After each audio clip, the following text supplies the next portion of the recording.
We just ran another session again, and that was really fun because we did beading. We had an Indigenous beader come in and we started to do some beading, and he brought in all his beading, which was really fascinating.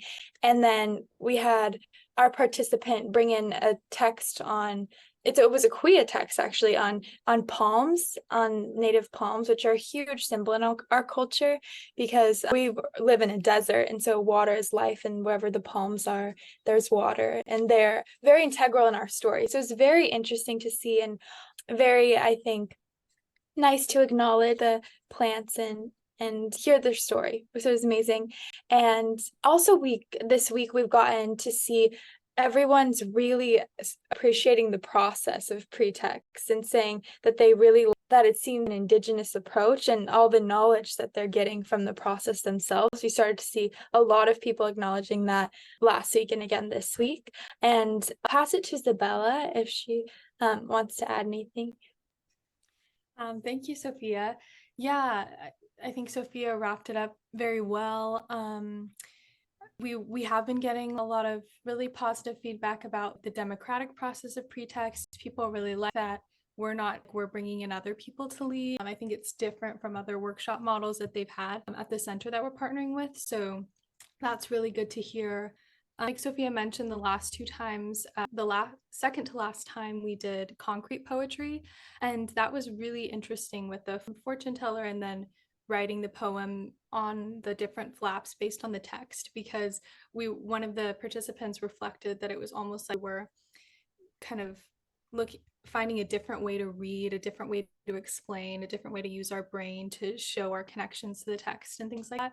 And I think it was true when people tried to explain what they were going to put down before they had done it, it didn't make as much sense as after. It just seemed to help people in the process of explaining. We're going to have another session this Saturday, and the elder who's the president of the center, Ernest Siva, is going to be facilitating that one, which is really exciting. He's going to be doing song. He's a musician, and so he's going to be sharing we're working with him to do a lullaby type of workshop, because he does song and lullaby revitalization within the community, and he plays the flute. So hopefully we'll be able to work with the participants to make their own song using cultural language and words. I guess, Sophia, if you want to pass it to the next person. Can you hear me well? Yeah. Great. So I have a lot of updates for this week. So Jigsaw and I, we gave 5 workshops last week. So it was really, really exciting. We had about an average of 12 people in all sessions. So it was really interesting to see how people actually stick to the workshop. And we started talking about Paulo Freire. So that was we chose an excerpt, a part of the text to talk about. And we stick to that for a few days. And then at the end, we expanded to Augusto Boal, because some participants were really interested in understanding more about theater, more about expression. So we thought it'd be more interesting to talk about that. And for me, something that really stood out was saying how the participants, they were really getting to it in a certain way. So at first, Jinson and I facilitated the first 2 sessions, and then we passed on to volunteers who also wanted to facilitate. So we had 3 people total helping us facilitate, and I think it was amazing to see them actually putting what they were learning in practice. And yeah, we had some really interesting activities. So we did blackout poetry. So we had the text, and then people would not highlight, but remove some parts of the text, and the remaining parts would make up a poem. And it was just beautiful. We did that with Paulo Freire, and he was talking about freedom, education. I think the result was literally artistic. It was just so beautiful for me. And that was one of my favorite activities. And after that, we also did a theater with everyone when we were talking about Augusto Boal. And afterwards, we also tried to talk about our own cultures and cultural experiences in a way that was making a theater. I'm back home. I've been back home for 4 days, and I think Josh has as well. So we left Paraguay last week, and our last workshops were the week before that. And we had another set of 8 workshops with Colegio students. And we did philosophy of social change and youth leadership, and both were awesome. We got slightly less new people than we had that first week because it's the second week of their vacation. So people were away, or just like if they were interested, they came the first week and then not the second. But we had some people that came back genuinely every single day. So all in all, 48 hours of pretext during their winter vacation, which was a crazy amount of dedication that like even I would not expect for myself. So I was just really proud of them. And we also all became like very close and very friendly with each other. And it was really awesome to like become friends with people, and a little sad to do that at the very end of the trip. But yeah, my favorite experience in all of Paraguay, which is we finally left Asuncion, and that would be like the struggle for like a month and a half of like I've been planning to leave Asuncion, and then like they just like I don't know, things just kept happening. So we finally leave Asuncion, and like we drove about 6 hours to like an area called Laureles, and we went to a one-room schoolhouse, and it was in a very rural area. Their age range was first grade to sixth grade, and they also were on their winter break, but we got like, I think 5 or somewhere between 5 and 8 students, which was awesome.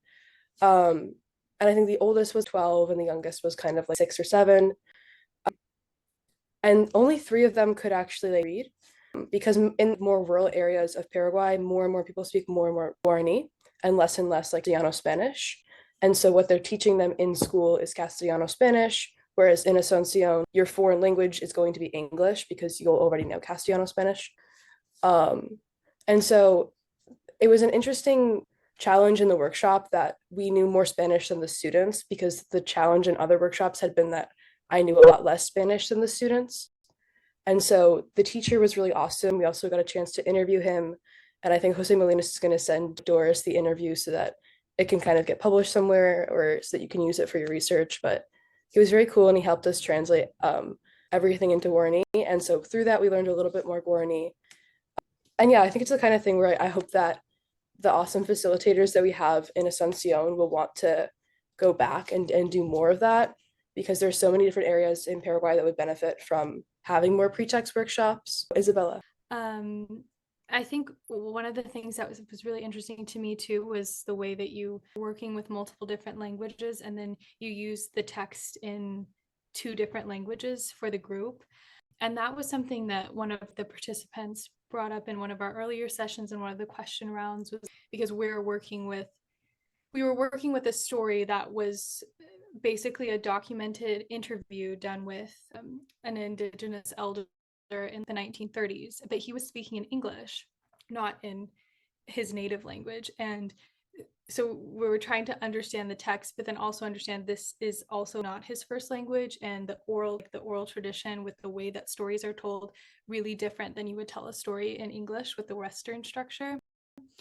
So, like, those were just some of the things we were talking about, and like finding also those traditional texts written in a native language are very limited, just because it was an oral language question. Would be when you were reading those 2 different texts in different language, and obviously you don't speak the indigenous language, but do you think there would be like opportunity like for indigenous language learning, and I guess in this case it would be Spanish learning? Did you think that that kind of complemented each other throughout the lesson as an added thing in terms of also understanding the story? Yeah, I think the struggle was kind of that the like indigenous language translation kind of happened impromptu because we didn't anticipate um that the kids would not know as much Spanish. Also, we kind of found out like we knew we were going to go and do a workshop, but Jose Molinas didn't tell us that the children were children until midnight the night before, and we left at 4 a.m. And so we just kind of picked a story. Actually, we picked something he recommended, Doris, based on he said you did a workshop using a text from Borges. Like I think it was about like the two kings and the labyrinth. Yeah, so we did that one because he said that it worked really well in the campo before. But we did not anticipate that we were going to have like that the text would be so challenging. Sunira, have you gone yet? My reflection. The last few weeks, I was in Denmark, then I went to France, then came back to Denmark. I was doing this course called Philosophy of Happiness, and I read a few texts. And as with text, whenever I read something related to philosophy, I always come back to Professor Summer. And the course we did, And I want to reflect on a few. When I was writing an essay for this class, I went and reread the discussion post that I wrote for Professor Summers' course. And I found this section which was really interesting for me about play with words. Yeah, so I think it would be great to do the what did we do, because this is our last final meeting. And I think a lot of people were giving reflections, and so it might be a good way to just go around and talk more broadly about what did we do, and since it's recording, we can look back on this. So I'll pass it to Olivia to start us off.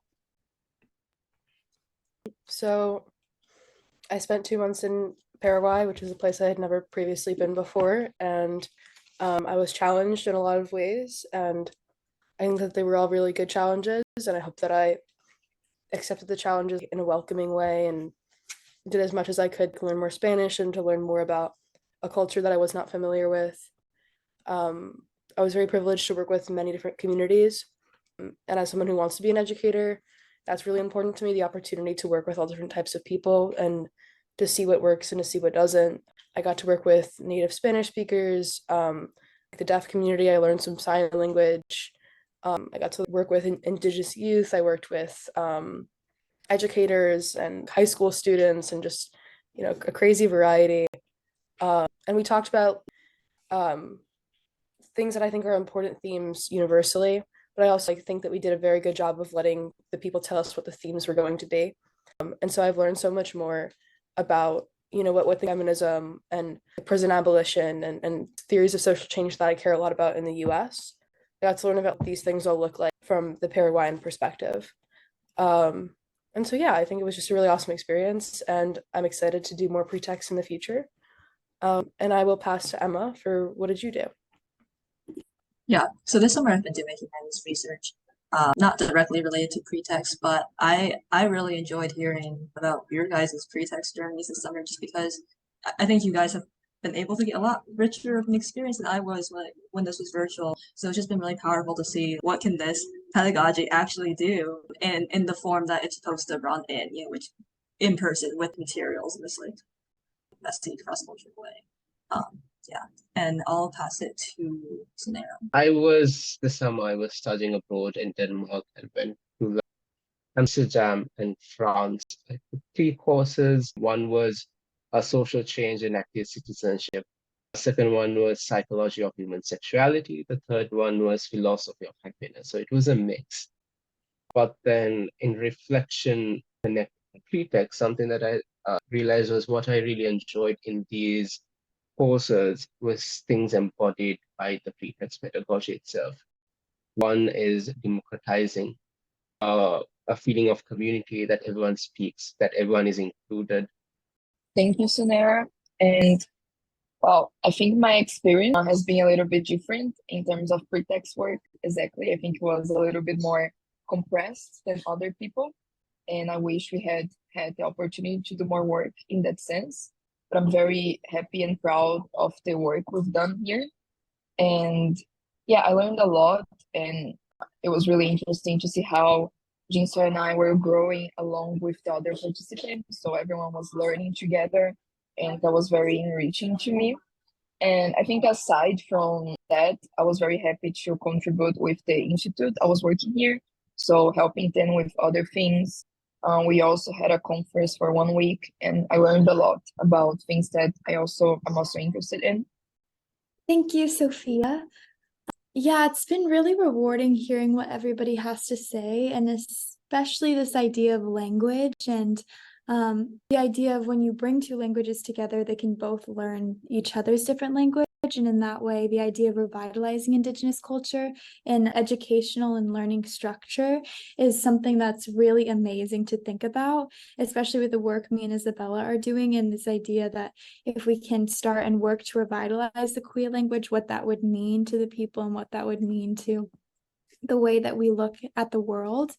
And in my own personal journey, just like facilitating these workshops have been really incredible, because it's provided a space for me myself to connect with my culture and to learn so much from the participants who are sharing things about our culture and to be able to also share that with each other, and the little bits that people know about our culture, we're like sharing them together, and in that way just learning more about a culture that has faced a lot of erasure.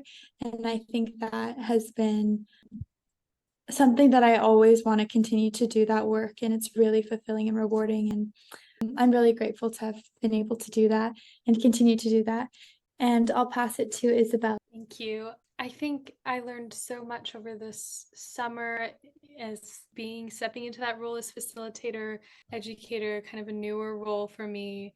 I was a little nervous about it in the beginning, and I've just really learned to trust the process. And I think this past month or these past couple weeks, just feeling so comfortable going in because I know somebody else is going to really be facilitating, and we've passed that over, and I'm going to be able to learn from this. It's just really exciting. But taking with the pretext curriculum and then also combining it with culture has been really rich. And I think also it's really inspiring, especially this last time we had the Kauai story, and a man, the person who was facilitating spoke some Kauai, and he told us about this class through California Indian Nations College where they're teaching Kauai, and so I'm going to go take it, and then hopefully I can bring that knowledge back and see how can this go into a structure this where we're learning these traditional stories or these kind of indigenous focused stories. And I think within my own artistic work, so much of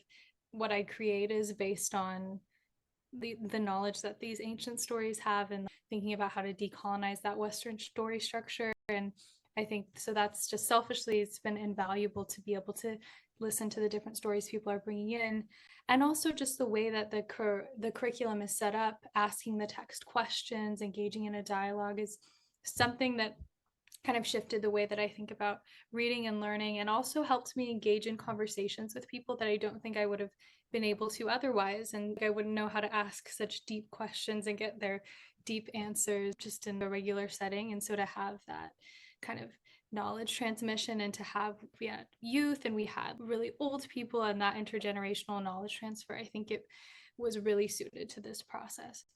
So just really grateful. So thank you, everyone. I think that was everybody got a chance to share, and it's great we can look back on this recording too and like reflect on how we all grew from from the training to now.